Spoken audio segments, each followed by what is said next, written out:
Assalamualaikum warahmatullahi wabarakatuh. Waalaikumsalam. Mari kita mulai. Ada pertanyaan dari brosur? Pertanyaan dari brosur halaman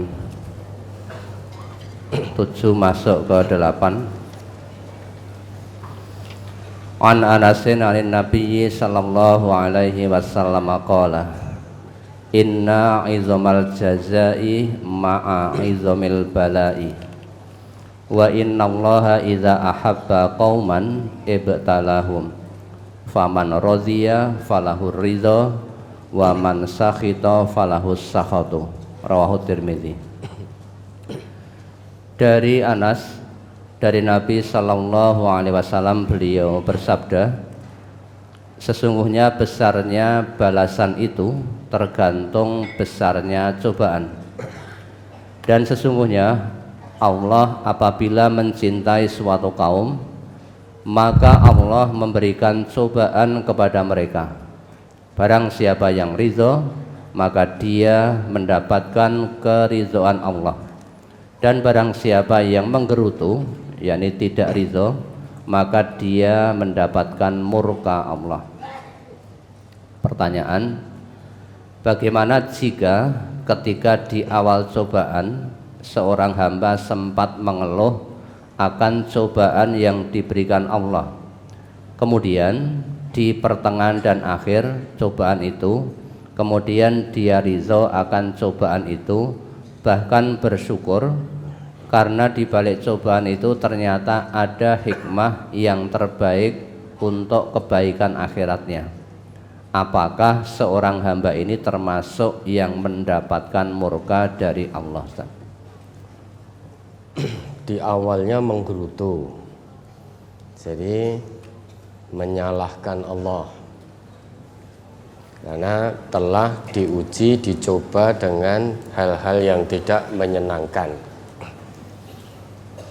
Misalkan sakit, namun alhamdulillah seiring dengan berjalannya waktu semakin sadar, hatinya terbuka sehingga tidak lagi menggerutu, namun lebih meningkatkan kesabaran dan bahkan bersyukur. Karena dengan sakit itu akan digugurkan dosa-dosanya oleh Allah. Kalau memang demikian halnya, insya Allah hamba tersebut tidak akan mendapatkan murka. Ya alhamdulillah di tengah jalan sadar, karena menggerutu, mengeluh itu kan tidak menyelesaikan masalah. Coba kalau Bapak Ibu misalkan diuji dengan sakit, tiba-tiba mengeluh, apa kira-kira sakitnya langsung sembuh? Kan tidak, malah justru mungkin semakin sakit. Tapi beda dengan menerima keadaan itu, fisiknya boleh sakit, tidak apa-apa, namun hatinya tetap sehat, lesannya tetap sehat, terbasahi dengan kalimat-kalimat thayyibah, hatinya terus bertaut kepada Allah. Nah, kita sebagai hamba Allah ini sampai kapanpun toh akan diuji. Kalau menyatakan diri beriman pada Allah, kalau tidak ingin diuji, pengennya diujo, maka jangan beriman kepada Allah. Orang yang tidak beriman kepada Allah itu akan diujo di dunia ini. Namun setelah itu siksaan Allah akan datang tiba-tiba. Di akhirat tidak mendapat bagian, bagiannya ya hanya di dunia. Bukankah Nabi kita juga bersabda, wa ma yazalul bala'u bil mu'mini wal mu'minah binafsihi wa waladihi wa malihi hatta yalqallah wa ma alaihi khati'ah. Akan terus menerus yang namanya ujian itu terus menerus akan menimpa hamba Allah mukmin laki dan mukmin perempuan. Ujian tersebut bisa menimpa pada dirinya sendiri, bisa menimpa pada keluarganya, bisa menimpa pada hartanya. Jadi apapun yang menjadi kecintaan hamba Allah yang beriman, baik dirinya, keluarganya, harta bendanya, itu akan terus mendapatkan ujian dari Allah sampai nanti bertemu Allah dengan tidak membawa kesalahan, tidak membawa dosa. Dosanya digugurkan oleh Allah dengan catatan sabar. Maka Nabi dengan tegas ngendika, ajaban li amril mu'min, sungguh menakjubkan perkara orang yang beriman. Kok bisa menakjubkan? Inna amrahu kullahu khair. Semua perkara orang yang beriman itu akan menjadi kebaikan. Walaisa dzaka li ahadin illa lil mu'min. Dan hal ini tidak akan didapatkan oleh setiap orang, hanya akan diperoleh hamba-hamba Allah yang beriman. In asabathu sarra syakara fakana khairal lahu. Kalau ditimpa ujian berupa kesenangan, syakara, dia bersyukur, tidak menjadi sombong, tapi bersyukur menggunakan nikmat yang Allah berikan sesuai dengan fungsi yang telah Allah tetapkan. Itu satu bentuk kesyukuran terhadap nikmat yang Allah berikan. Apapun nikmat dari Allah, gunakan sesuai dengan fungsi yang telah Allah tetapkan. Nikmat lisan fungsinya untuk berbicara yang baik-baik. Nikmat penglihatan untuk melihat yang baik-baik. Itu bentuk kesyukuran atas karunia, atas nikmat yang Allah berikan. Sehingga tidak hanya cukup alhamdulillah. Kalau hanya sebatas alhamdulillah, itu mudah semuanya bisa mengucapkan.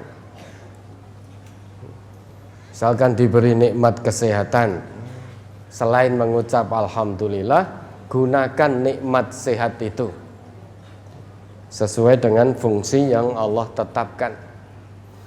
Itu bentuk kesyukuran atas nikmat. Dan kalau itu bisa dilakukan, baik baginya syukur itu. Kemudian wa in asabathu dzarra sabara. Jika ditimpa ujian-ujian yang tidak menyenangkan, penderitaan dan lain sebagainya, tidak ada cara lain kecuali bersabar. Sabar tanpa batas tentunya, tidak menggerutu. Jadi diterima ujian yang tidak menyenangkan itu, terima dulu dengan penuh keikhlasan. Setelah menerimanya, kemudian respon ujian itu dengan melakukan ikhtiar-ikhtiar insani dan ilahi. Setelah merespon, jalankan apa yang menjadi ketentuan Allah dan Rasul. Bagaimana seharusnya sikap seorang mukmin dalam menjalani ujian, menjalani cobaan yang menurut manusia itu menyengsarakan. Nah, tentunya ada cara dari Allah, dari Nabi. Maka sabar, tidak menggerutu, tetap husnudzon kepada Allah dan bersyukur. Karena di balik ujian itu ternyata Allah hendak angkat derajatnya tinggi-tinggi. Allah hendak gugurkan dosa-dosanya.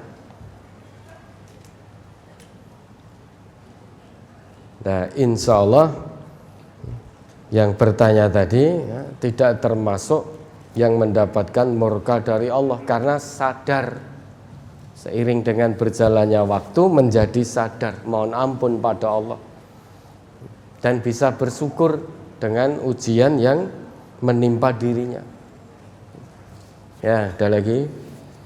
Masih di halaman 8. An Anas bin Malik radhiyallahu anhu qala sami'tu an-nabiyya sallallahu alaihi wasallam yaqulu innallaha ta'ala qala Iza btalaitu abdi bihabibataihi fasobaro awwatuhu minhumal jannah yuridu ainaihi. Rawahul Bukhari. Dari Anas bin Malik radhiyallahu an, ia berkata, saya mendengar Nabi sallallahu alaihi wasallam bersabda, sesungguhnya Allah Ta'ala berfirman, apabila aku menguji hambaku dengan kedua kecintaannya, lalu ia bersabar, maka aku akan menggantinya dengan surga. Yang dimaksud kedua kecintaannya adalah kedua matanya. Mohon dijelaskan yang dimaksud kedua kecintaannya adalah kedua matanya. Apakah mata ini sering digunakan melihat yang tidak syar'i? Bagaimana kalau sering digunakan baca Al-Quran tapi terasa sakit dan perih? Apakah rasa perih yang sakit ini juga mengurangi dosa mata saya, Ustaz? Iya, jika bersabar ya. Ini maksudnya seorang hamba yang awalnya bisa melihat dengan kedua mata, bisa melihat segala sesuatu, kemudian penglihatan itu diambil oleh Allah sehingga tidak bisa melihat lagi. Tetapi meski tidak bisa melihat lagi, dia bersabar dengan kesabaran yang sebenar-benarnya. Maka kedua matanya yang tadi diambil oleh Allah sehingga tidak bisa melihat dengan jelas lagi, kalau dia bersabar, kedua matanya tadi akan menjadi penyebab dirinya masuk surga. Hilangnya penglihatan tadi akan menjadikan dirinya masuk surga. Diganti oleh Allah kedua matanya dengan surga. Kedua mata ini menjadi hal yang sangat dicintai oleh manusia. Banyak orang yang awalnya melihat, karena satu hal tiba-tiba tidak bisa melihat lagi, itu banyak yang bingung, banyak yang mengeluh, seolah-olah telah ditimpa penderitaan yang paling menderita sedunia ini, seolah menjadi manusia yang paling menderita kalau matanya diambil oleh Allah. Padahal ketika diberi nikmat melihat, tidak digunakan untuk melihat yang baik-baik. Banyak orang yang diberi mata bisa melihat, tetapi digunakan melihat hal-hal yang diharamkan, melihat hal-hal yang tidak baik. Tentu tidak demikian dengan orang yang beriman.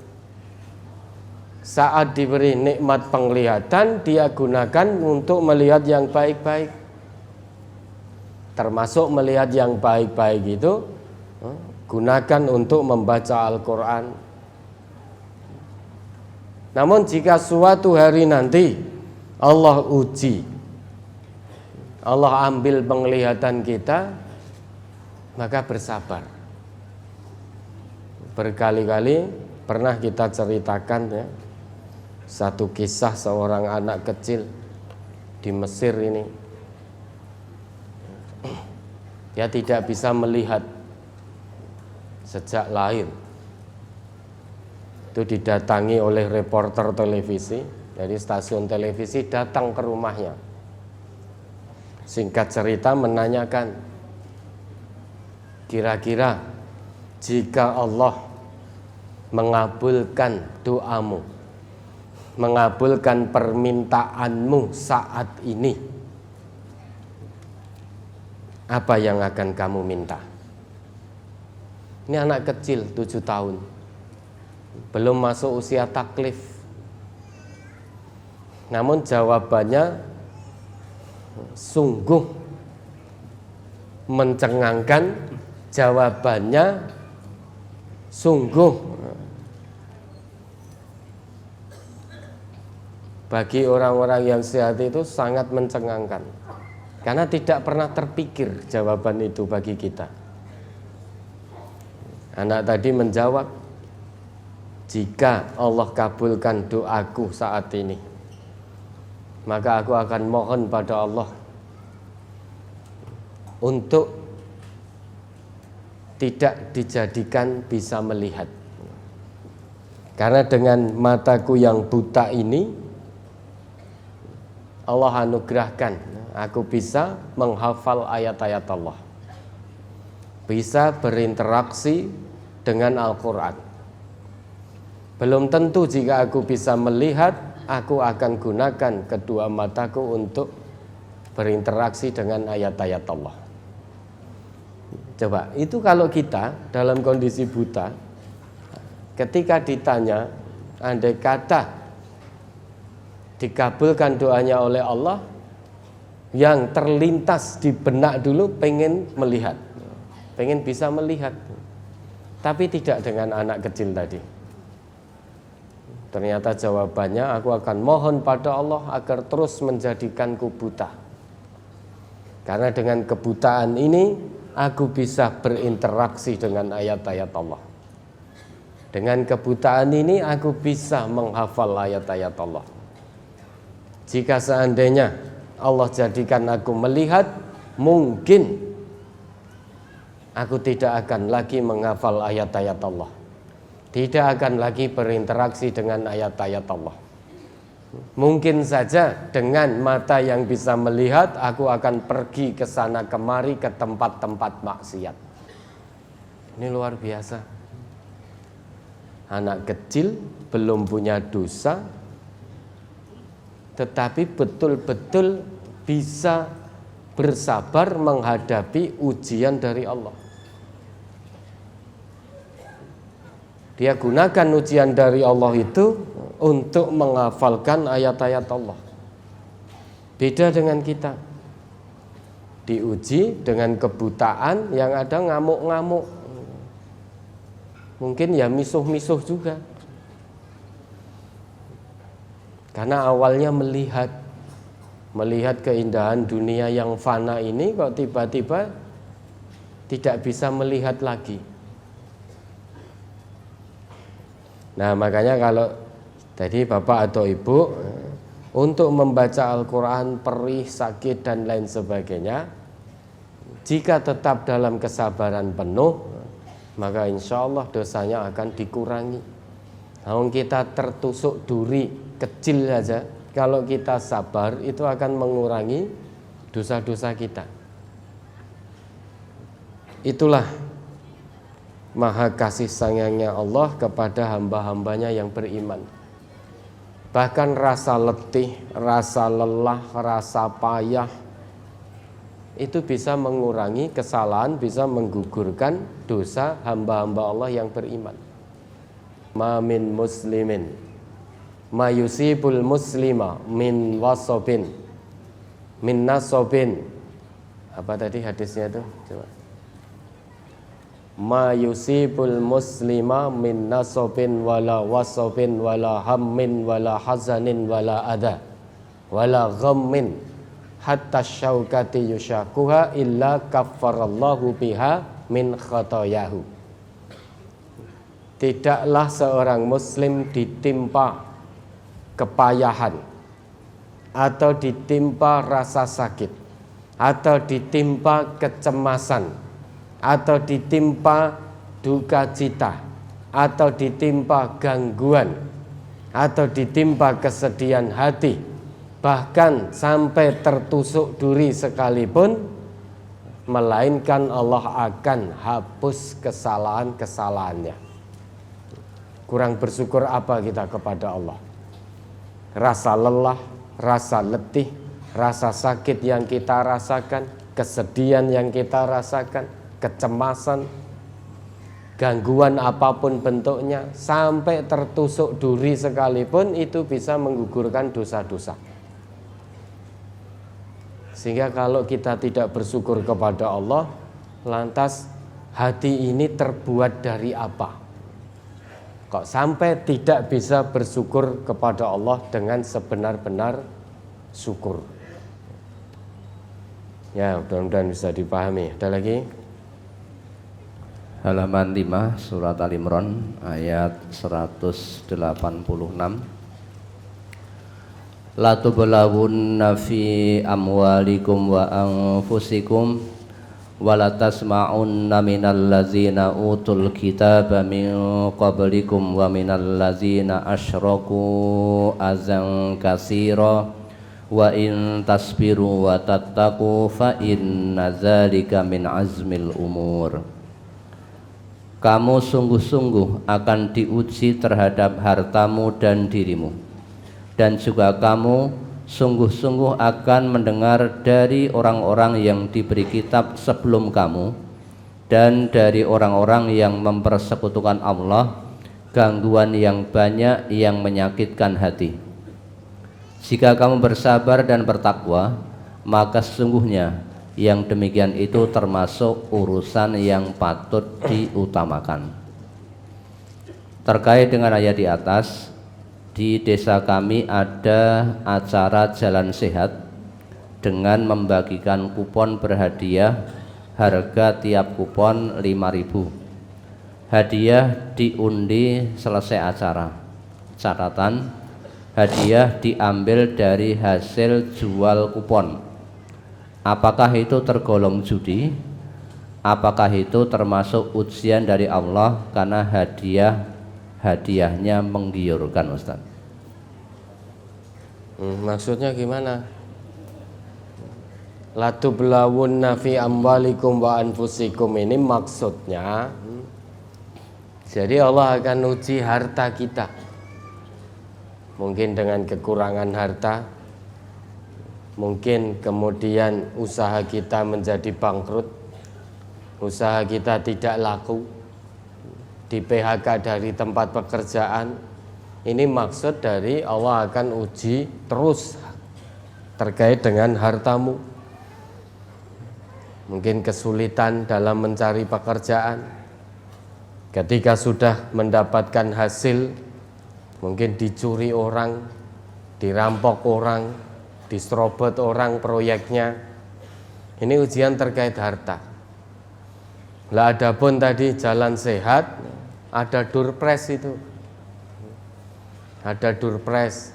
Lah tadi jual kupon maksudnya gimana? Jadi peserta bayar, kemudian 5.000, ya itu dapat apa? Dapat kupon. Jadi diundi. Jadi kita beli 5.000 dapat kupon. Terus kuponnya itu diundi. Lah hadiahnya ini diambil dari mana? Jadi kita beli kupon itu tahu, pendaftaran semua peserta berarti membayar iuran. Semua peserta membayar iuran, kemudian dari iuran itu tadi dibelikan hadiah, kemudian jadi durpres gitu. Ya, kalau memang seperti itu ya, nggak usah ikut. Nggak usah ikut kalau memang hadiahnya dari iuran peserta tadi. Kalau memang Bapak dan Saudara tahu hadiahnya dari iuran peserta tadi, tidak usah ikut karena ada potensi judi di situ. Berpotensi judi kalau hadiahnya dari uang peserta tadi. Ya, ada lagi. Ini juga pertanyaan yang hampir sama tadi dengan seperti itu. Saya punya hobi memancing di kolam yang notabene kumpul-kumpul dengan orang yang suka lomba mancing. Tetapi saya tidak suka ikut lomba sebab saya anggap itu berjudi. Apakah saya berdosa, Ustaz, mancing di kolam seperti itu? Namun kini saya kurangi dan selalu berdoa, ya Allah, kumpulkanlah saya dengan orang-orang yang Engkau beri nikmat, bukan orang-orang yang Engkau murkai, yang sesat maupun orang-orang yang engkau biarkan sesat. Apakah doa ini sesuai dengan berangsur-angsurnya saya mengurangi pemancingan di kolam tersebut? Saat saya mancing di kolam, saya ikrarkan, Pak, saya beli ikan mau saya pancing dan mohon diikhlaskan, dapat berapapun ya Pak. Maksudnya jenengan beli ikan atau cemplung ke kolam itu dan jenengan pancing sendiri gitu. Lah kok rekoso men? Wong ikan sudah dibeli, karek dibedeti, digoreng gitu. Ikan sudah dibeli, dicemplung ke di situ, dipancingi. Lah ini kan rekoso ini. Karena hobinya mancing. Ya, karena hobinya mancing sampai bingungnya lantas beli ikan, cemplung ke kolam, pancingi. Lah apakah berdosa mancing di kolam itu? Ya tidak, kecuali kalau jenengan ikut judinya, maka berdosa. Kalau tidak ikut ya tidak apa-apa. Yang menjadi pertanyaan, hobi itu boleh-boleh saja. Tetapi ya jangan setiap hari. Hobi mancing setiap hari, dari pagi sampai surup, pagi sampai maghrib mancing terus, sampai tidak ada teman yang diajak berangkat mancing lagi, akhirnya beli ikan sendiri, lebok ke kolam, dipancingi. Mbak ya itu jenengan beli ikan, bawa ke rumah, masukkan ember, cemplung ke pancingi, gitu loh. Ya, atau cemplung ke bak mandi yang ada di rumah, kemudian dipancingi. Nanti sudah dapat toh, pengen mancing lagi, masukkan lagi. Ya, sudah beli ikan, tinggal di goreng, disambeli itu kan sudah seger itu. Ya, hobi itu boleh saja, tapi jangan sampai melupakan waktu. Kalau setiap hari dengan mancing saja, jenengan juga punya anak istri, kecuali kalau maisah jenengan dari mancing itu, artinya mancing dapat ikan yang banyak jual. Nah, itu berarti mancing selain hobi juga untuk maisah. Tapi kalau untuk hobi saja, sedino dari pagi sampai siang ora dipangan-pangan pancingnya, kok ya ora ngalih-ngalih gitu.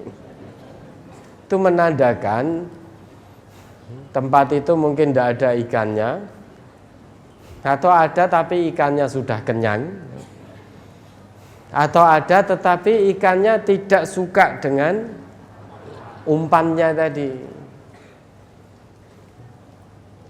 Ya, kalau ditanyakan berdosa atau tidak mancing di situ, ya selama jenengan tidak ikut judi, itu tidak berdosa. Nah, padahal kalau jenengan orang Islam tahu di situ ada perjudian dengan mancing tadi, itu kan satu kemungkaran. Orang yang beriman kalau melihat kemungkaran, perintah Nabi atau apa? Fal yughayyirhu biyadihi. Cegah dengan tangannya biar kemungkaran tidak terjadi. Fa illam yastati' fa bilisanihi. Kalau dengan tangan tidak bisa mencegah karena tidak punya kewenangan, tidak punya kekuatan, maka rubahlah dengan lisan, artinya beri nasihat. Orang yang judi di pemancingan tadi beri nasihat. Itu pun kalau tetap tidak bisa, fabi qalbih, badzalika adhaful iman. Yaitu mencegah dengan hati. Maksudnya mencegah dengan hati, hati kita tidak suka dengan kemungkaran wujud perjudian mancing tadi. Tanda hati kita tidak suka, kita tidak ada di situ. Kalau panjenengan tetap di situ dan itu tahu di situ perjudian dengan mancing, selemah-lemah iman saja nggak punya, karena juga hadir di situ meski tidak ikut judi. Nah nanti kalau yang judi sudah selesai, sudah pulang, lah panjenengan ke situ mancing dewi. Tapi kalau di situ ada perjudian, jenengan tidak kuasa menghentikan itu, ya sudah, jangan hadir di situ selama perjudian itu berlangsung.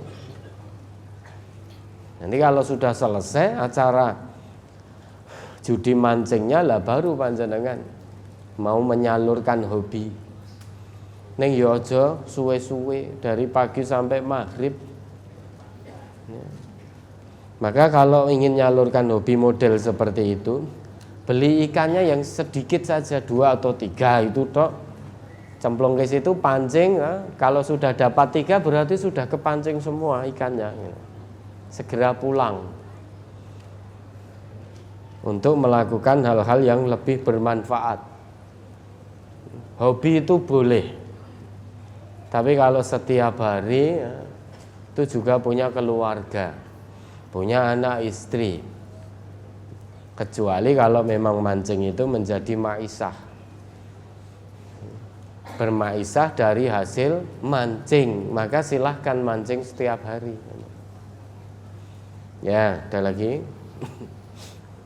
Apakah orang yang sabar terhadap bencana ini tidak boleh mengharap ke Robnya, Ustadz, untuk menguatkan hatinya atau pendiriannya, seperti misalnya menangis di sholat sepertiga malam tetapi dengan manusia tidak mengeluh?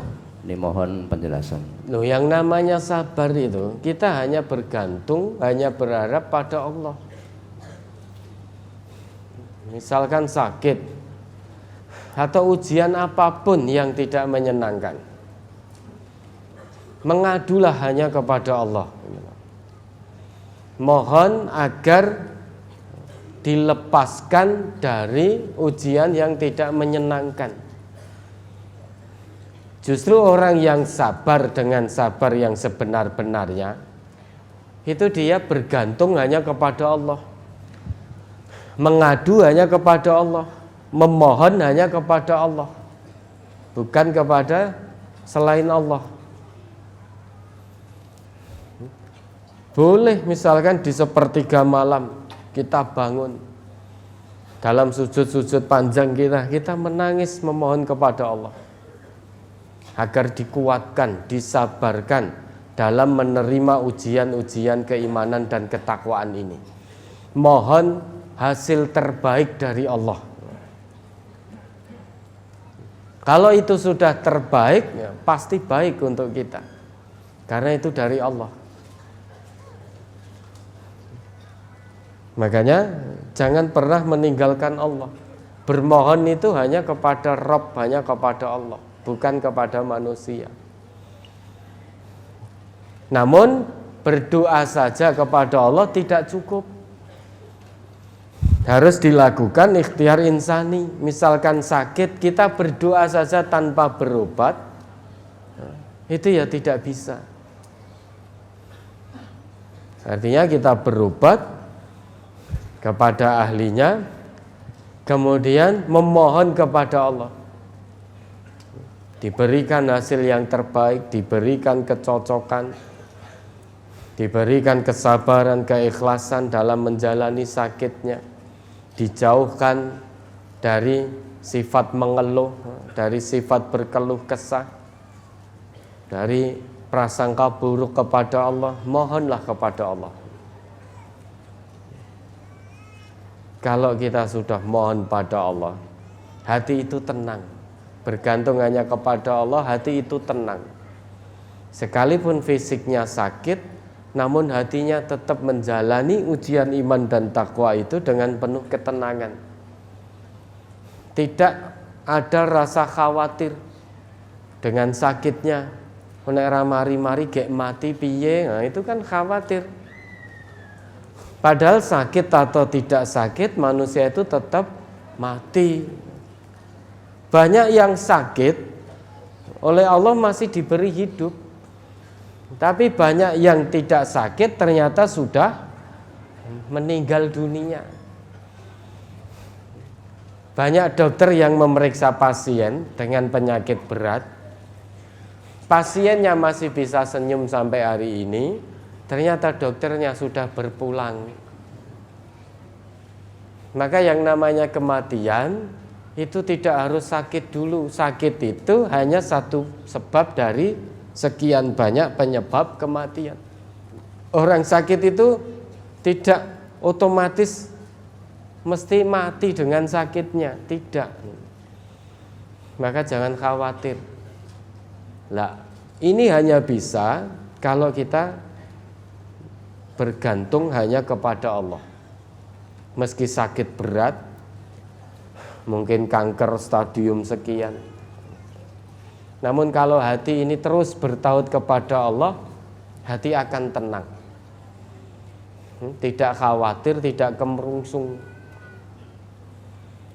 Bahkan justru bersyukur setiap hari, setiap detik, setiap menit digugurkan dosa-dosanya oleh Allah. Nah sekarang pilih sakit digugurkan dosanya atau pilih sehat dosanya nambah terus. Pilih pundi? Sakit digugurkan dosa-dosa kita atau sehat dosanya nambah terus tidak diampuni. Nah, pilih sehat dan digugurkan dosanya. Itulah manusia. Pokoknya pengennya sing penak-penak terus. Padahal tidak ada manusia kok penak terus, itu tidak ada. Hari ini mungkin enak, besok tidak enak. Ya tentu kalau kita diberi kesehatan, kita bersyukur biar pahala kebaikannya ditambah oleh Allah. Kalau kita diuji dengan yang tidak menyenangkan, kita bersabar, dosa-dosa dikurangi. Maka bergantung hanya kepada Allah. Yang di atas kita itu hanya Allah, di bawah kita itu hanya tanah. Jasad boleh bersemayam di atas tanah, namun hati terus bergantung kepada Allah yang bersemayam di atas arsy. Di bawah kita ini hanya bumi yang kita pijak, di atas kita hanya Allah. Tidak ada yang lebih daripada kita selain Allah. Yang di atas kita itu Allah, di bawah kita itu bumi yang kita pijak. Maka jangan merasa rendah diri, jangan pula merasa sombong. Tawassut, berada di antara keduanya. Maka dengan cara tawadhu menjalani kehidupan ini. Tautkan hati terus kepada Allah apapun kondisinya. Baik saat senang, jangan pernah melupakan Allah. Baik saat susah, jangan pernah melupakan Allah. Kalau ternyata kita ingat Allah hanya pas senang saja, pas susah kita lupa Allah, atau sebaliknya, pas susah kita ingat Allah, pas senang kita melupakan Allah, maka memang betul kita menyembah Allah, namun hanya di tepian. Coba diingat kembali itu Quran surat Al-Hajj ayat 11. Wa minan nas may ya'budullaha ala harf in asabathu khairun itma'anna bih wa in asabathu fitnatun inqalaba ala wajhi. Surat Al-Hajj nomor surat 22 ayat 11. Wa minan nasi may ya'budullaha ala harf fa in asabahu khairun itma'anna bih wa in asabathu fitnatun inqalaba ala wajhi khasirat dunya wal akhirah zalika huwal khusranul mubin. Dan di antara manusia ada orang yang menyembah Allah dengan berada di tepi. Maka jika ia memperoleh kebajikan, tetaplah ia dalam keadaan itu. Dan jika ia ditimpa oleh suatu bencana, berbaliklah ia ke belakang. Rugilah ia di dunia dan di akhirat. Yang demikian itu adalah kerugian yang nyata. Ya toh? Jadi kerugian yang nyata menurut Allah itu, rugi dunia, rugi akhirat itu bukan saat kita di PHK, bukan. Kerugian yang nyata menurut Allah itu bukan saat kita ditimpa penyakit, itu juga bukan kerugian. Namun kerugian yang sesungguhnya di sisi Allah, kalau ada seorang hamba yang menyembah Allah di tepian. Jadi tidak dengan penuh keyakinan, hanya setengah-setengah menyembah Allah.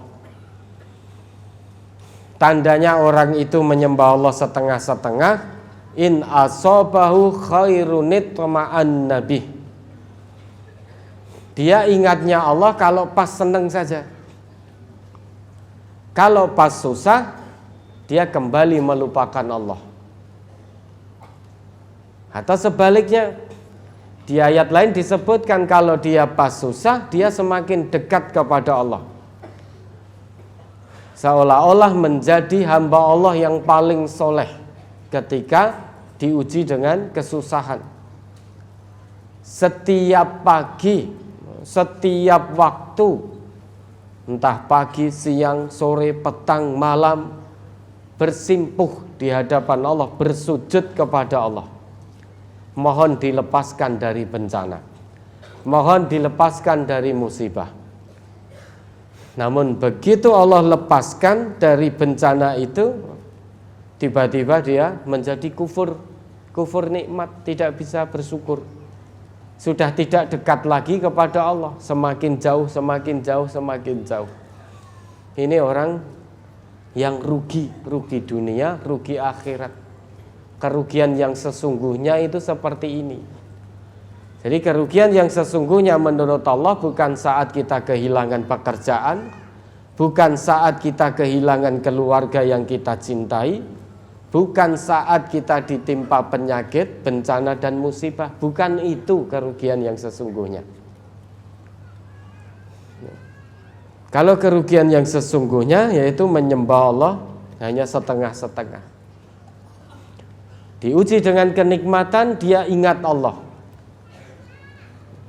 Tapi diuji dengan kesusahan, dia lupa kepada Allah.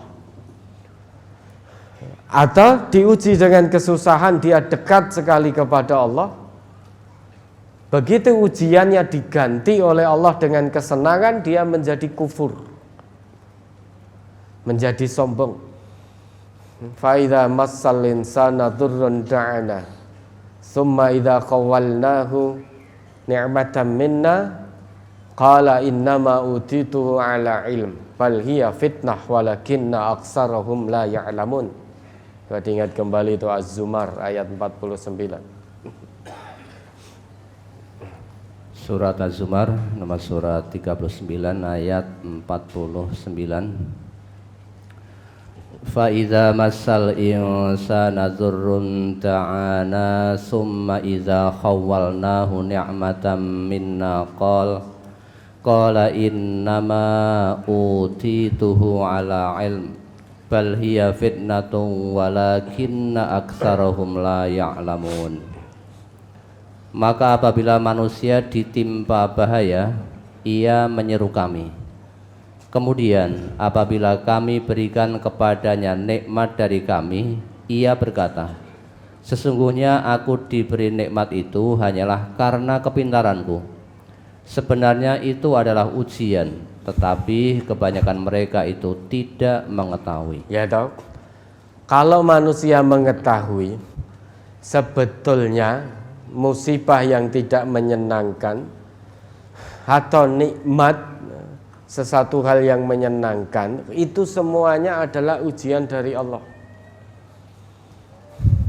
Sehingga ada kalanya manusia diuji dengan hal-hal yang menyenangkan. Ada kalanya pula begitu dia lulus dengan ujian yang menyenangkan itu, ujiannya akan Allah ganti dengan hal-hal yang tidak menyenangkan. Lulus apa tidak dia? Ada pula manusia yang lulus diuji oleh Allah dengan hal yang tidak menyenangkan. Itu lulus. Semakin dekat pada Allah, semakin dekat. Ketika terlilit hutang misalkan, punya hutang itu kan tidak nyaman, tidak enak. Wes ngerti tidak nyaman, tidak enak, tidak tenang, ning hobinya utang. Ada pula manusia hobi utang, ora hobi nyaur. Nek hobi utang ora hobi nyaur itu akeh tunggale. Sudah ketika terlilit hutang, dekat sekali kepada Allah. Mohon pada Allah, ya Allah, hamba mohon padamu ya Allah, lepaskanlah hamba dari lilitan hutang ini ya Allah. Hamba berjanji ya Allah, jika engkau lepaskan hutang ini, hamba nanti tidak akan hutang lagi ya Allah. Dekat sekali kepada Allah, seolah-olah menjadi hamba Allah yang paling soleh. Menangis, mbuh menangis karena ingat dosa, apa menangis ingat utang, kita nggak ngerti. Yang penting ketika sujud itu menangis. Begitu betul doanya dijawab oleh Allah, hutang-hutangnya lunas. Wah, dia jalan dengan membusungkan dada. Cah kene kok. Nah, utang 100 juta lunas no, cah kene kok. Sombong dia. Aku bisa melunasi hutang ini karena kepandaianku. Karena kepandaianku. Kepandaianku dalam bekerja, kepandaianku dalam mencari uang. Sehingga jangankan 100 juta, 1 M saja hutangku bisa lunas. Karena kepandaianku. Nah, habis itu lupa dengan janjinya pada Allah. Ternyata hutang meneh. Habis lunas, hutang lagi. Nah, ini ciri orang-orang yang mendapatkan kerugian yang sebenar-benarnya. Rugi yang sebenar-benarnya. Saat diuji kesenangan dia ingat Allah, diganti ujiannya dengan yang tidak menyenangkan, dia jauh dari Allah. Wis sholat, wis zakat, wis poso, nyatane ya di PHK dari tempat kerja, wis Gusti Allah ki jane piye to? Akhirnya dia semakin jauh, wis nek ngono tak maksiat sisan. Padha-padha sengsarane. Sama-sama di PHK-nya, wis lebih baik saya maksiat sekalian. Tidak lagi sholat, tidak lagi mau ngaji. Ngaji mau pemarai sugih. Diajak ngaji, ayo datang ke Jalan Ronggo Warsito, Ahad pagi ngaji apa marai sugih. Sisan-sisan. Atau diuji dengan kesusahan, dekat sekali pada Allah. Tiada hari tanpa bersujud pada Allah dengan mata yang terus basah oleh air mata. Mohon terus kepada Allah. Tetapi begitu Allah ganti ujiannya dengan hal yang menyenangkan, dia sudah melupakan Allah. Wis ora kober sujud meneh. Sudah tidak ada waktu untuk sujud bersimpuh lagi kepada Allah. Wis ora kober, wis lupa, waktunya habis untuk urusan dunianya. Ini orang yang rugi. Khasirat dunya wal akhirah, dzalika huwal khusranul mubin. Rugi dunia, rugi akhirat. Itulah kerugian yang sesungguhnya. Jangan sampai kita menjadi orang yang rugi dengan kerugian yang sebenar-benarnya. Maka saat diberi kesenangan bersyukur, saat diberi ujian yang susah, ujian senang diganti oleh Allah dengan ujian yang tidak menyenangkan, kita bersabar. Begitu pula sebaliknya. Ya, ada lagi. Saya memahami musibah adalah fitnah dunia bagi hamba Allah yang mengaku beriman, meski itu berupa nikmat atau ujian yang untuk menguji iman dalam dada kita. Apakah pemahaman saya ini salah atau benar Ustadz? Mohon diluruskan. Ya, coba dibuka itu ayatnya. Ma asobaka min hasanatin faminallah wa ma asobaka min sayyiatin famin nafsik. Coba diingat itu ayatnya.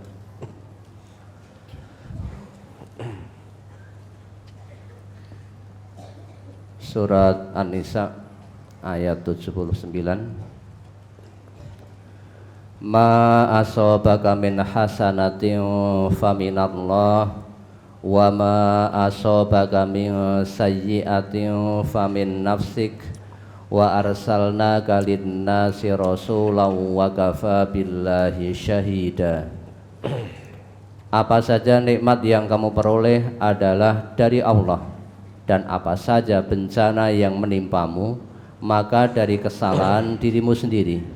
Kami mengutusmu menjadi rasul kepada segenap manusia, dan cukuplah Allah menjadi saksi. Musibah itu sesuatu yang menimpa.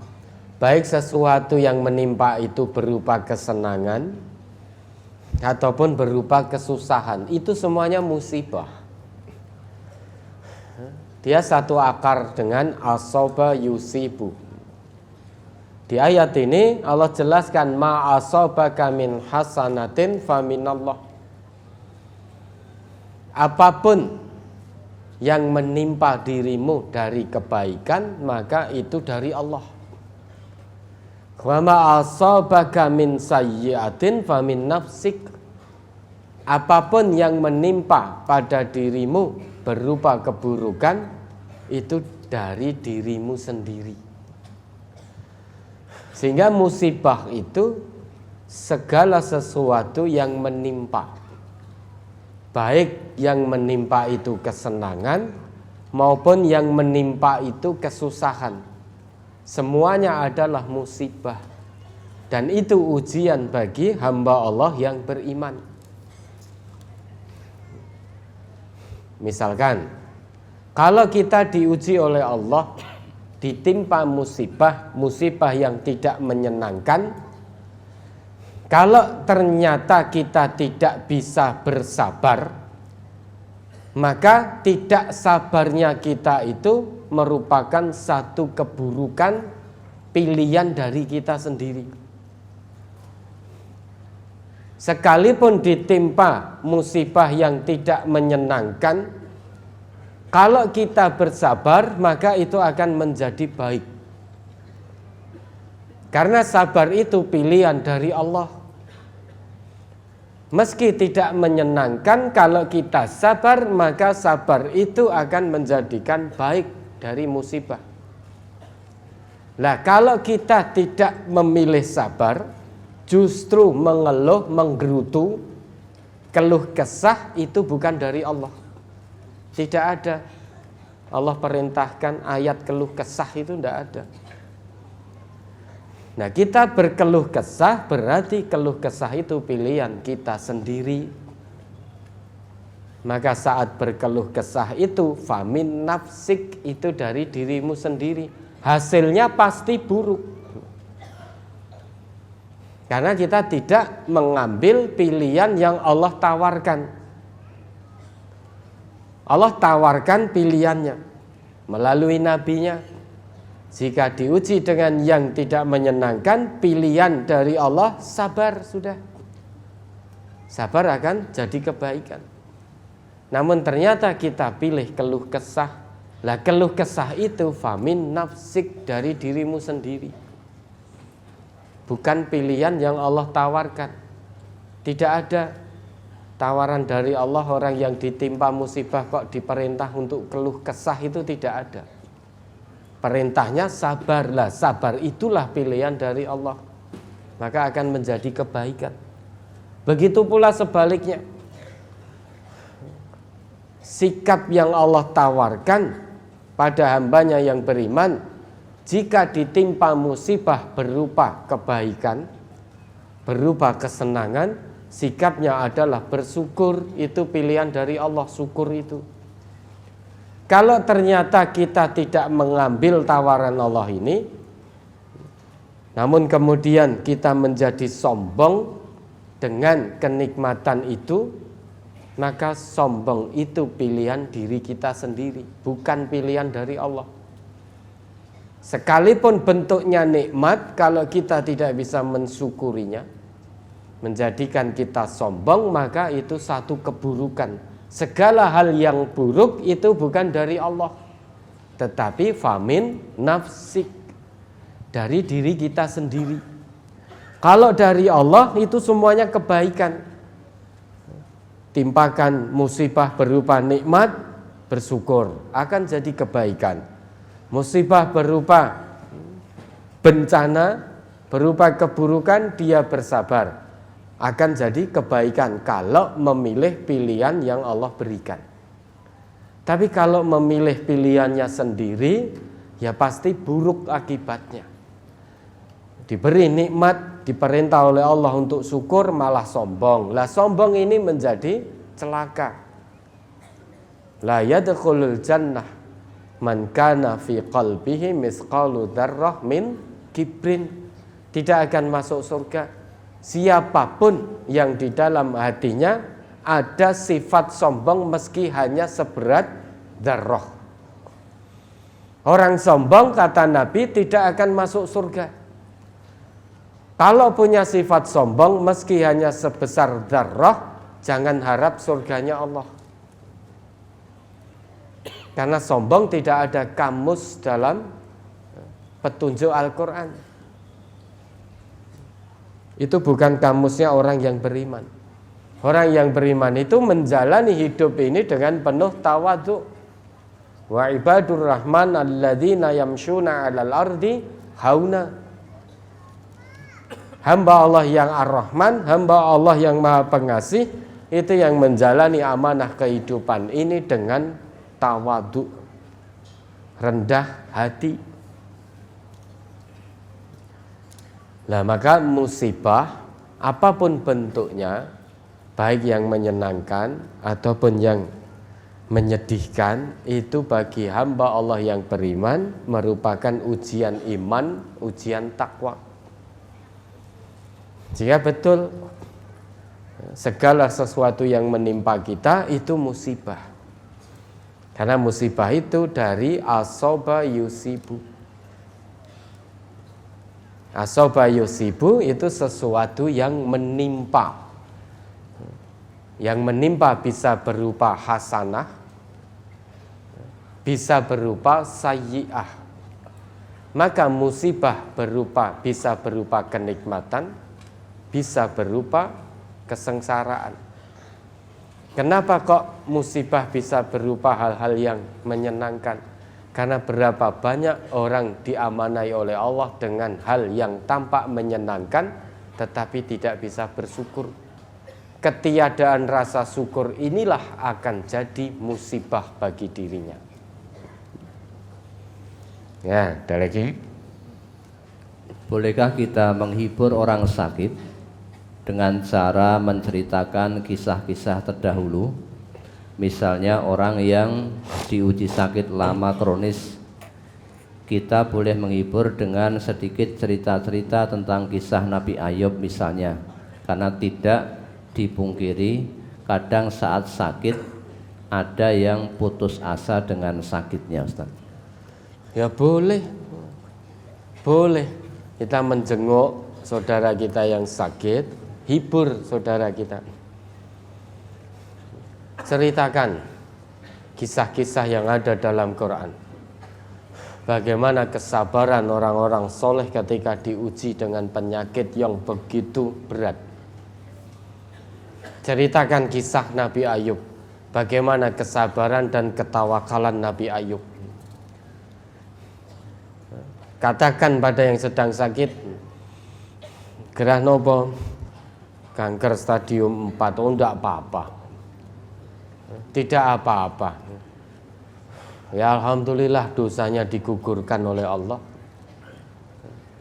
Dulu Nabi Ayub itu 18 tahun diuji dengan sakit yang sangat berat, hartanya habis, karib kerabat keluarganya semuanya meninggalkan Nabi Ayub. Ada yang meninggal dunia, ada yang menjauhi Nabi Ayub, bahkan istrinya itu pun pada akhirnya menjauhkan diri pula dari Nabi Ayub. Dalam keadaan sakit, seluruh tubuh sakit, hanya bisa berbaring. Tidak ada satupun manusia yang mau mendekat karena takut dengan penyakitnya.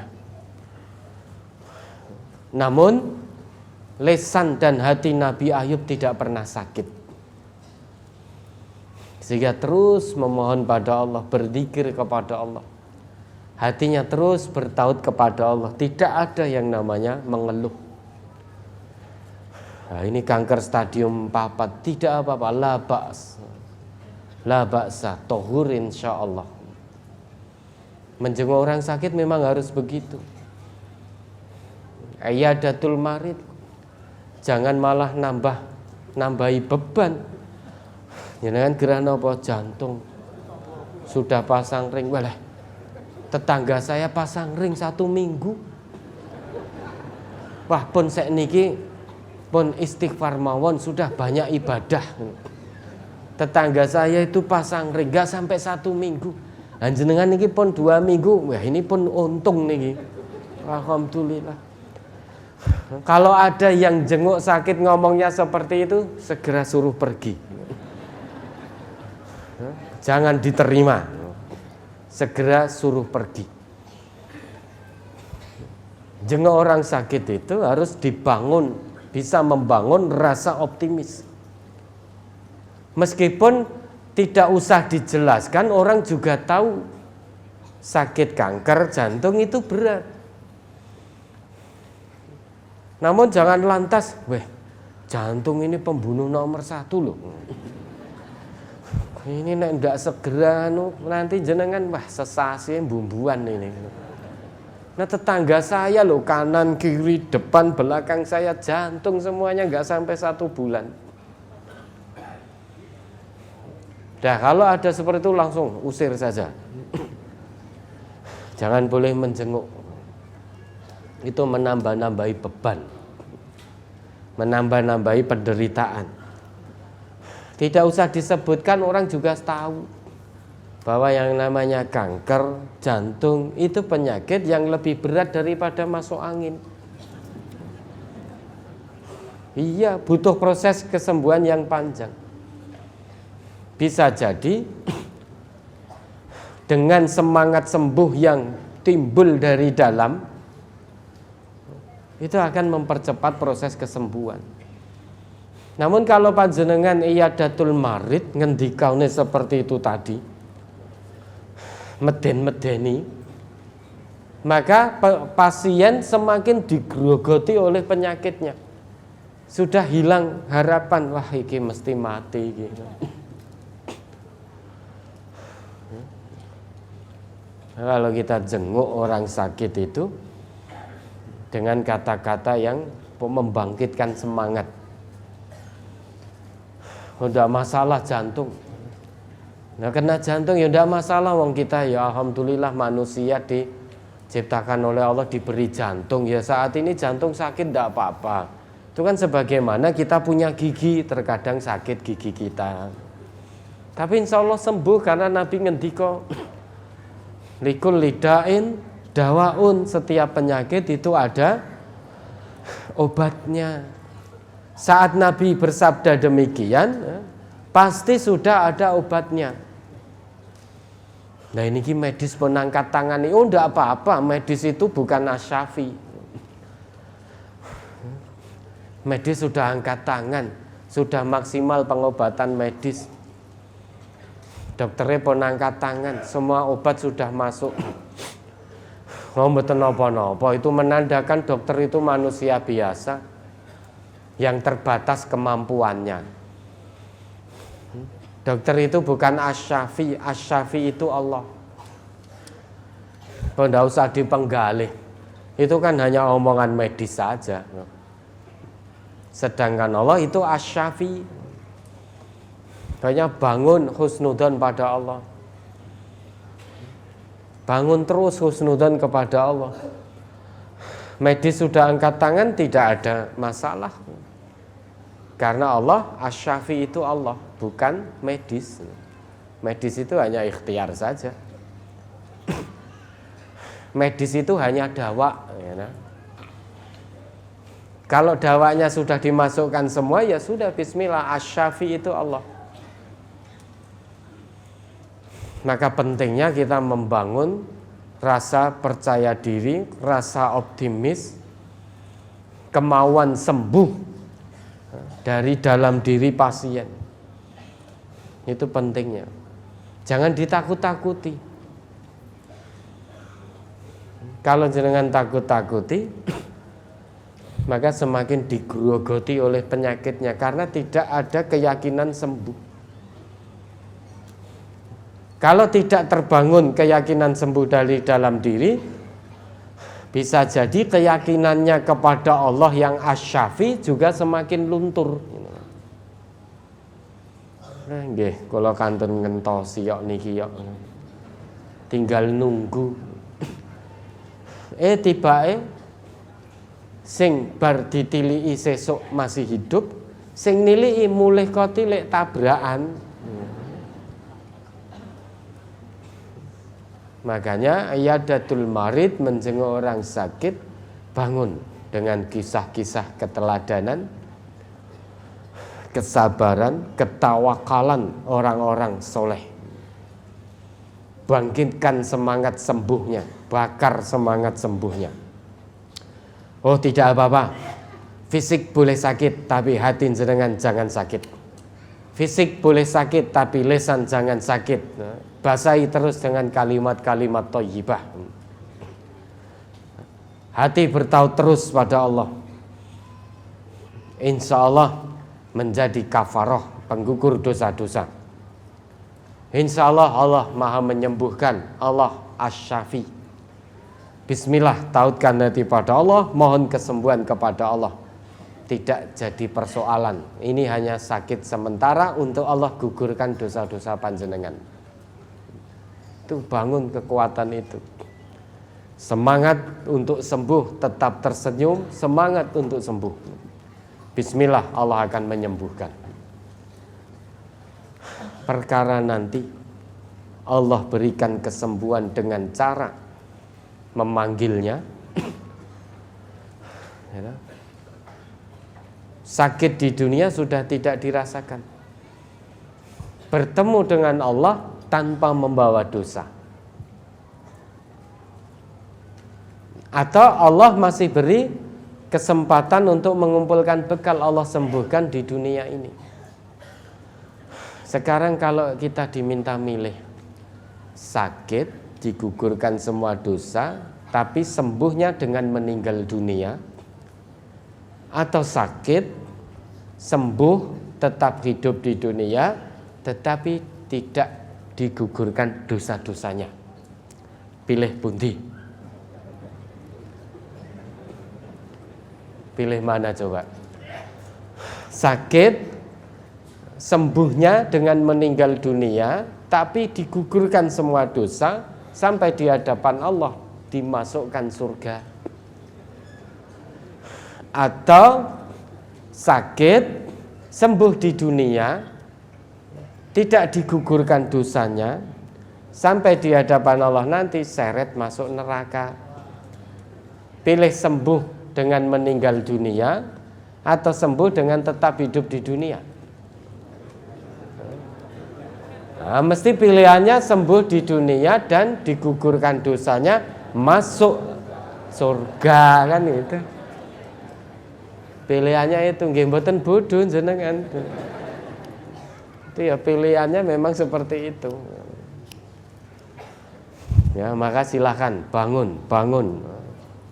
Dibangun semangat bagi orang yang sakit. Maka pentingnya dianjurkan oleh agama kita mengunjungi orang yang sakit. Mengunjungi dengan untuk menghibur tujuannya, bukan untuk meden-medeni. Wah, ini jantung, ini penyakit pembunuh nomor 1. wah ini harus betul-betul ini. Pun sekarang banyak ibadah pada Allah, banyak mendekat kepada Allah, mugi-mugi dosanya diampuni oleh Allah. Karena sudah tidak punya waktu lagi ini. Tinggal sebentar lagi koyo dhewe sing ngerti nyawa wae. Lah apalagi ini kan rumah sakit sudah tidak ada yang sanggup nangani. Dokter juga semuanya sudah angkat tangan. Kalau kita yang sakit jawab saja. Memang betul dokter sudah nggak bisa nangani. Wong dokter itu manusia biasa sama dengan saya kok. Dokter itu tidak bisa menyembuhkan. Yang menyembuhkan saya itu Allah. Fa idza maritu fahuwa yashfin. Jika aku sakit maka Dia Allah yang akan menyembuhkanku. Bukan fa idza maritu fattabib yashfin, bukan itu. Tetapi fa idza maritu fahuwa yashfin. Yang menyembuhkan aku memang bukan dokter, tapi yang menyembuhkan aku hanya Allah. Lagi pula manusia itu hanya ada dua. Kalau tidak sakit ya sehat, kalau tidak hidup ya mati. Saat ini saya sakit karena saya sedang tidak sehat. Insya Allah nanti Allah sembuhkan sehingga sehat. Meski saya sakit fisiknya, namun insya Allah hatinya tidak ikut-ikutan sakit. Hari ini meski saya sakit, namun saya masih hidup karena belum mati. Lah besok-besok kalau saya sudah tidak hidup berarti saya mati. Karena manusia hanya akan menemui dua itu. Kalau tidak sehat ya sakit, kalau tidak hidup ya mati. Ya sudah, itu keputusan yang tidak bisa kita tolak, takdir Allah yang tidak bisa kita tolak. Maka pesan Nabi ikhtanim khamsan qabla khamsin. Salah duanya, kalau salah dua dapat 8 berarti. Salah duanya wasihhataka qabla saqamika. Gunakan masa sehatmu sebelum datang masa sakitmu. Dan wahayataka qabla mautika. Gunakan sebaik-baiknya masa hidupmu sebelum datang hari kematianmu. Orang hidup pasti mati. Orang sehat pasti sakit nanti. Begitu pula sebaliknya. Orang sakit insya Allah akan sehat juga. Orang mati pasti nanti akan dihidupkan kembali oleh Allah pada hari kiamat. Ya, boleh jenengan jenguk dengan menceritakan dan membangun optimis dan bangun husnudzon terus sehingga hatinya biar terus bertaut kepada Allah seberat apapun sakit yang sedang diderita. Oke, ada lagi. Masih di brosur halaman 5 surat Fussilat ayat 35. Wa ma yulaqqaha illal ladzina sabaru wa ma yulaqqaha illa dzu haddin adzim. Sifat-sifat yang baik itu tidak dianugerahkan melainkan kepada orang-orang yang sabar, dan tidak dianugerahkan melainkan kepada orang-orang yang mempunyai keberuntungan yang besar. Mohon diterangkan tentang orang-orang yang mempunyai keberuntungan yang besar. Orang yang mempunyai keberuntungan yang besar ini apakah keberuntungan dunia? Bukan. Jadi sifat-sifat yang baik itu hanya bisa dimiliki oleh calon-calon penghuni surga. Calon-calon penghuni surga itu sudah tampak sejak di dunia. Jadi ketika di dunia ini dia memiliki sifat-sifat yang baik, tutur katanya santun, ya tawadhu, rendah hati, jauh dari kesombongan meskipun dia punya pangkat, jauh dari kesombongan meskipun dia orang kaya, dititipi Allah harta yang melimpah, jauh dari kesombongan meskipun titel akademiknya itu mentereng. Semakin tinggi pangkatnya, semakin banyak kekayaannya, semakin tinggi titelnya maka dia akan semakin tawadhu. Tidak sombong dengan pangkat dan jabatannya, tidak sombong dengan harta kekayaannya, tidak sombong dengan ketinggian ilmunya. Dia semakin tawadhu. Berkata kepada orang yang lebih tua dengan tutur kata yang santun, berkata dengan orang yang lebih muda dengan penuh kasih sayang. Ketika difitnah, balas dengan kebaikan, mendoakan orang yang memfitnahnya. Ketika dia disakiti, dia tidak balas dengan menyakiti, namun membalas dengan perbuatan yang lebih baik. Ini calon orang-orang yang mendapatkan keuntungan yang besar. Keuntungan yang besar di dunianya. Dia hatinya akan tenang, dia terus di dalam bimbingan Allah, akan diturunkan taufik kepada dirinya oleh Allah, sehingga ringan makgregah dalam menjalankan perintah agama Allah ini. Di akhirat sudah disiapkan oleh Allah mendapatkan balasan surga. Itu keuntungan yang besar. Karena tidak semua orang bisa mendapatkan keuntungan surgawi. Manusia ini semuanya sama. Diberi kesempatan oleh Allah hidup di dunia. Sama-sama diberi kesempatan hidup di dunia. Sama-sama diberi kesempatan hidup satu kali di dunia. Namun ternyata hasil akhirnya nanti berbeda. Ketika di dunia sama-sama kesempatannya, tapi ketika nanti sampai di hadapan Allah, ternyata hasil panenannya berbeda-beda. Orang yang mendapatkan keuntungan besar, calon-calon penghuni surga, salah satunya ketika di dunia dia terus bisa memiliki yang namanya sifat sabar itu. Itu sudah terlihat sejak di dunia. Siapa hamba-hamba Allah yang akan mendapatkan keuntungan besar di yaumil hisab nanti. Sehingga hidupnya ketika di dunia terus di bawah bimbingan Quran, bimbingan sunnah. Perkataannya sesuai dengan nilai-nilai Quran dan sunnah. Perbuatannya sesuai dengan nilai-nilai Quran dan sunnah. Bagaimana ketika dia harus bersikap sesuai dengan nilai-nilai Quran dan sunnah. Sehingga dari ujung rambut sampai ujung kaki itu mencerminkan Quran, mencerminkan sunnah. Ini orang yang akan mendapatkan keuntungan yang besar. Tidak mudah Bapak dan Saudara. Untuk mendapatkan kebaikan itu tidak mudah.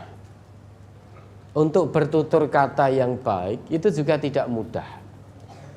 Hanya calon-calon penghuni surga saja yang bisa memperoleh itu. Karena hanya calon-calon penghuni surga yang akan mendapatkan sifat-sifat baik. Wa ma yulaqqaha. Kata Allah begitu, illal ladzina sabaru. Allah tidak akan pernah limpahkan, Allah tidak akan pernah anugerahkan sifat-sifat yang baik itu kecuali kepada hamba-hambanya yang bersabar. Wa ma yulaqqaha illa dzu haddin azim. Allah tidak akan pernah limpahkan sikap dan sifat yang baik kecuali bagi orang-orang yang kelak mendapat keuntungan yang besar, yaitu surganya Allah. Jadi sudah terlihat sejak di dunia.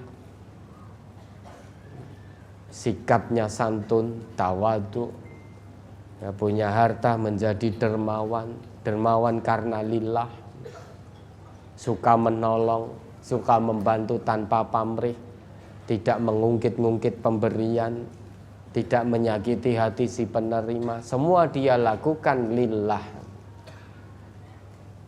Maka itulah orang-orang atau calon yang mendapat keuntungan besar di hadapan Allah. Meskipun ketika di dunia mungkin saja dia dipandang sebelah mata oleh manusia. Namun terus sikap baiknya sesuai dengan Quran dan Sunnah, itu nanti yang akan membawanya menuju keuntungan yang besar. Nih, ada lagi. Halaman 6 masuk ke 7. An Sahbarata qala Rasulullah sallallahu alaihi wasallam, man u'tiya fa syakara wa batuliya fa sabara wa dzalama fastaghfara wa zulima faghfara summa sakata. Faqalu ya Rasulullah ma lahu, qala ulaika lahumul amnu wa hum muhtadun. Rawahu Tabrani. Dari Sahbarah ia berkata, Rasulullah sallallahu alaihi wasallam bersabda, barang siapa diberi lalu berterima kasih, diberi cobaan dia bersabar, jika ia berbuat zalim lalu mohon ampun, jika dizalimi dia memaafkan. Kemudian Rasulullah sallallahu alaihi wasallam diam. Maka para sahabat bertanya, ya Rasulullah, bagaimana orang tersebut? Beliau bersabda, mereka orang-orang yang mendapatkan keamanan dan mereka orang-orang yang mendapat petunjuk. Mohon dijelaskan pada kalimat mereka orang-orang yang mendapatkan keamanan dan mereka orang-orang yang mendapat petunjuk. Itu sudah sangat jelas. Jadi orang yang kalau diberi dia berterima kasih, orang yang kalau diuji dia bersabar, kalau didolimi, kalau mendolimi dia segera mohon ampun pada Allah, kalau didolimi dia memaafkan. Meski hadis ini dhaif, namun semuanya sesuai dengan nilai-nilai Al-Quran, tidak bertentangan dengan Quran, tidak bertentangan dengan hadis-hadis Nabi yang sahih. Diberi bersyukur, berterima kasih, diuji bersabar, mendolimi begitu sadar kemudian segera mohon ampun pada Allah. Didolimi dia tidak membalas dengan kedoliman namun memaafkan. Lah orang-orang yang seperti ini maka hatinya akan tentram, hatinya akan aman. Kenapa? Karena dia berjalan di atas petunjuk Allah. Orang yang mendapatkan petunjuk Allah, orang yang menjalani hidup di atas petunjuk Allah, maka hatinya akan merasa aman, hatinya merasa tentram. La khaufun alaihim walahum yahzanun. Tidak ada rasa takut, khawatir maupun bersedih hati. Meski hadisnya ini dhaif, namun sesuai dengan nilai-nilai Islam. Kita kalau diberi, terima kasihlah. Kalau diuji, bersabar. Kalau kita menyakiti orang lain, baik dengan perbuatan maupun perkataan, begitu kita menyadari dosa tersebut, segera mohon ampun pada Allah dan minta maaf pada yang bersangkutan. Begitu kita disakiti, ditipu, dibohongi, difitnah, jangan balas dengan menipu, jangan balas dengan memfitnah, tetapi maafkan. Dengan demikian hati kita akan merasakan aman, tentram, sehingga disakiti pun tetap tidak bersedih hati, tidak emosi, ya dimaafkan. Nah orang yang seperti ini hakikatnya orang yang berjalan di atas petunjuk Allah.